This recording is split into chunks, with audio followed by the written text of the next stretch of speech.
Think about this. Between January 1933 and August 1934, Germany's entire democracy was just taken apart from the inside.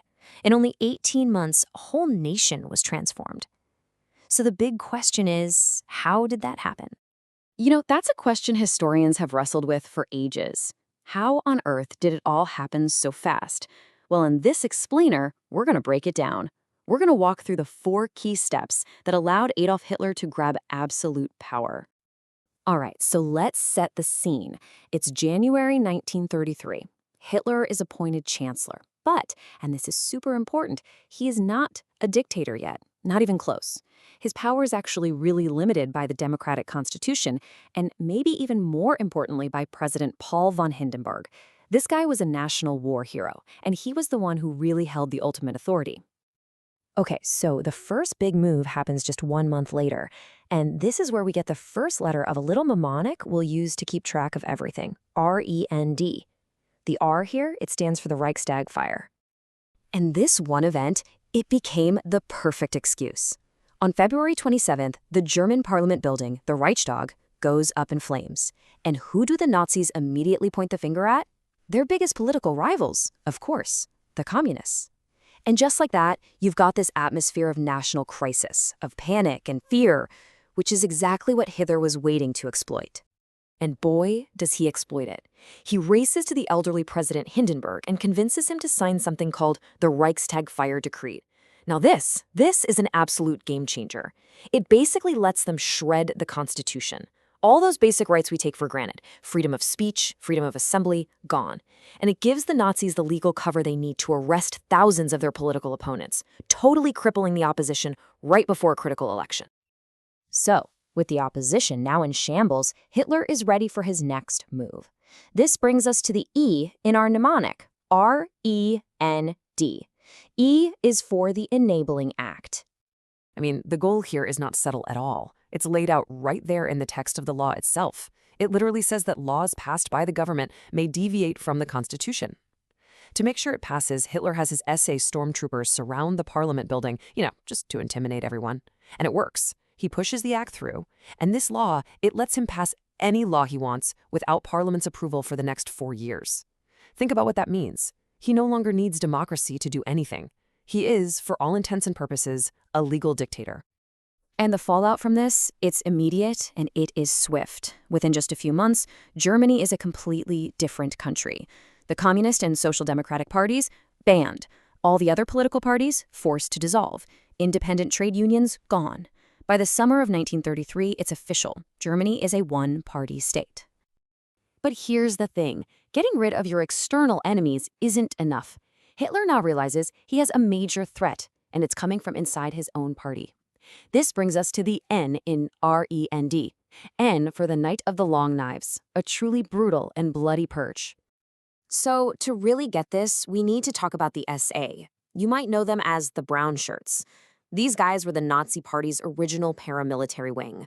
They were the street brawlers, the thugs, who literally fought their opponents in the streets and helped the Nazis rise to power through pure intimidation.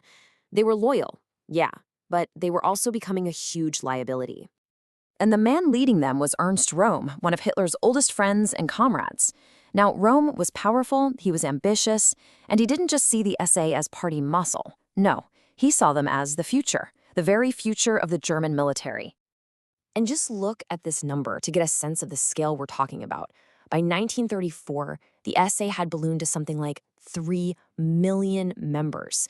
That absolutely dwarfed the official German army, which the Treaty of Versailles had capped at just 100,000 soldiers. You can imagine this made the professional army commanders very, very nervous.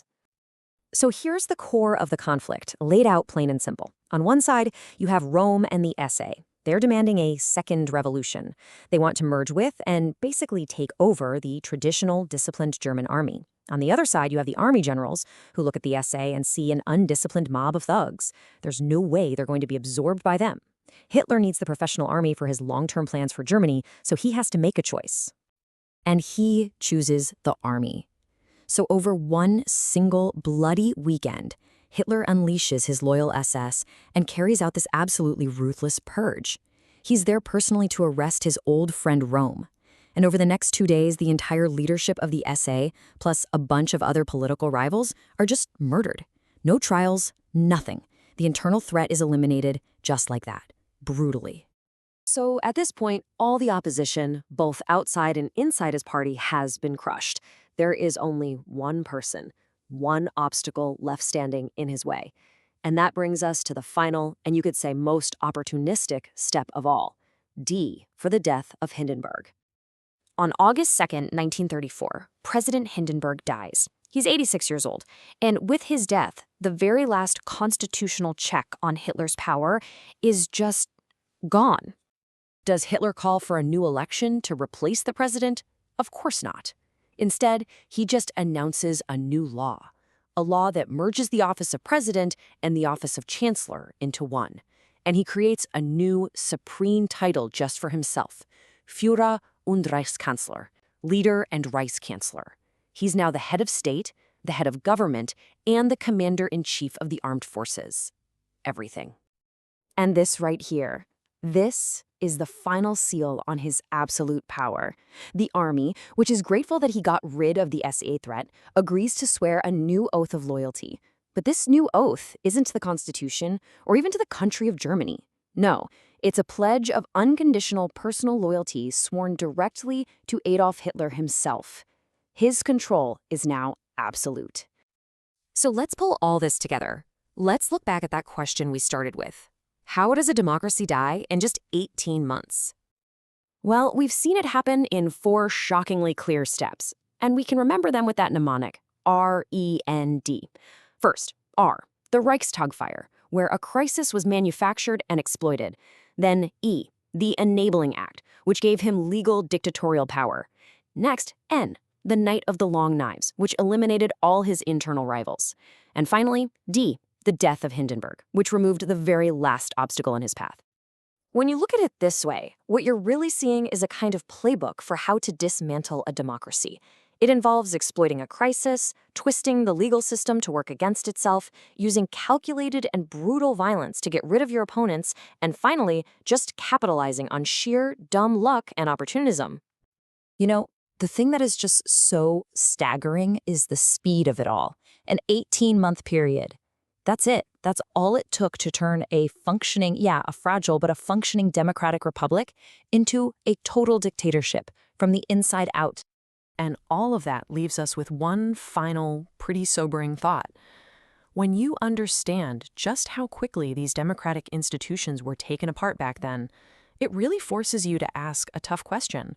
What can this rapid collapse teach us about the vulnerabilities of those same institutions today?